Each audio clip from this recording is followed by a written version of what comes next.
Greetings, confused Matthew. I have a little bit of a cold, and I'm going to try to do this all in one take, so please bear with me. First of all, I'd like to say that I'm a long-time watcher and a first-time responder, and actually this is my first video response ever. So bask in the glory of my first response. So without any further ado, we'll dive right into this. First of all, I'd like to say that your comment on the excuse me, your comment on the Last Samurai Part 3 review regarding the attack first, negotiate later, that I believe you're referring to Katsumoto not actually trying to negotiate with the Emperor before he went and attacked his railroads. And I don't disagree with that, but at the same time, we don't necessarily know what happened before he ended up attacking the railroads, because that's when we were brought into the film. But that's I admit that that's kind of a fuzzy argument, and at best it's a fuzzy argument, and at worst it just added about 15 seconds onto this video. So yeah, speculation and disjointed screenplays aside, I believe that what Katsumoto was doing by telling the Emperor that it's his job to decide, meaning to decide,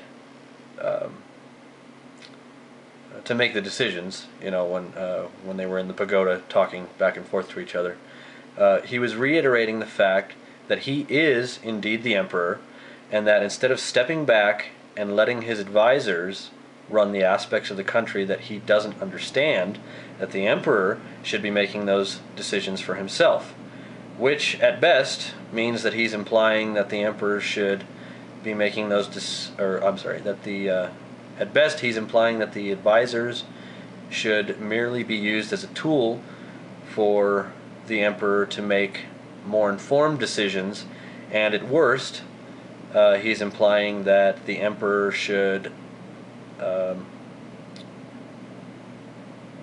persuade all of his cabinet to commit seppuku and make all of his own decisions ill-informed and for better or for worse, and because he is the Emperor and it's good to be the Emperor. So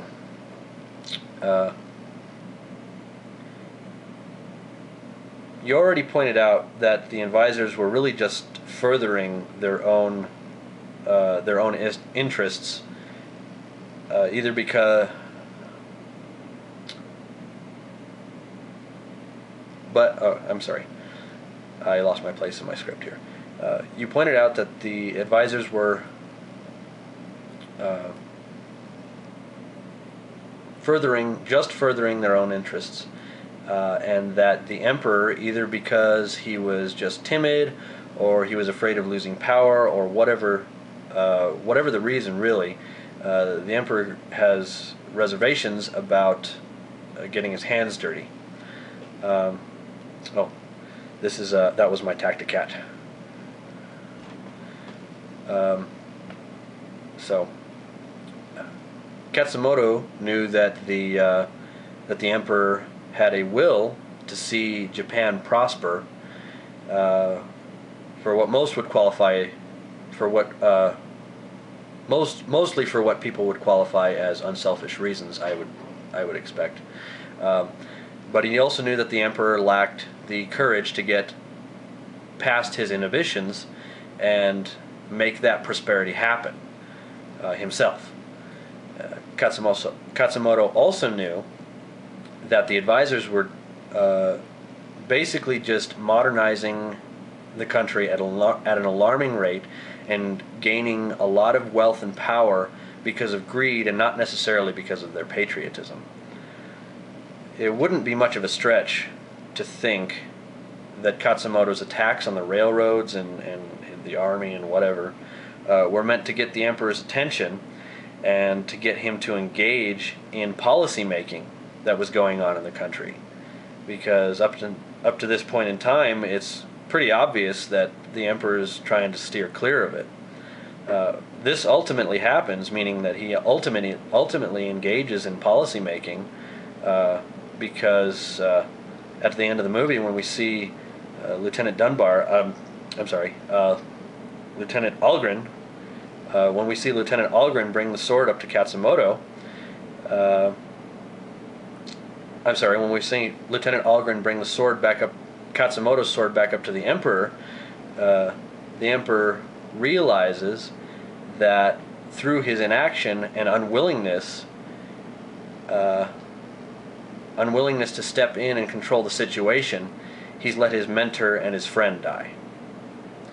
So that was just one point that I wanted to try to make. I agree with just about everything else you said in your review, and there's way too many loops and plot holes and other things to try to defend in that movie, and it's just not worth my time. But I felt that this aspect, this relationship between the Emperor and Katsumoto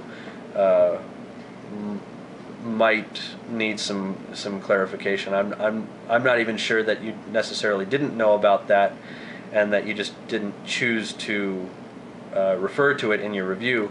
But I still felt the need to make a review, as it got me thinking about the relationship, and so yeah. I am fresh out of opinions and fresh out of beer, so I need to go get some more beer.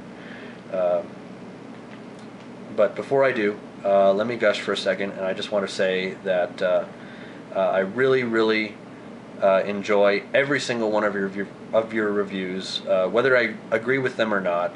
I agree with most of them, but even the ones I don't, they're just so much fun, and it's really increased my interest in good quality movies, and not just accepting a movie for special effects or the wow factor to it. It's gotten me to appreciate good story and good writing in movies, and as well as in TV. Just watching your reviews and seeing how you can articulate what good writing is and what good writing isn't. So with that, I'm signing off.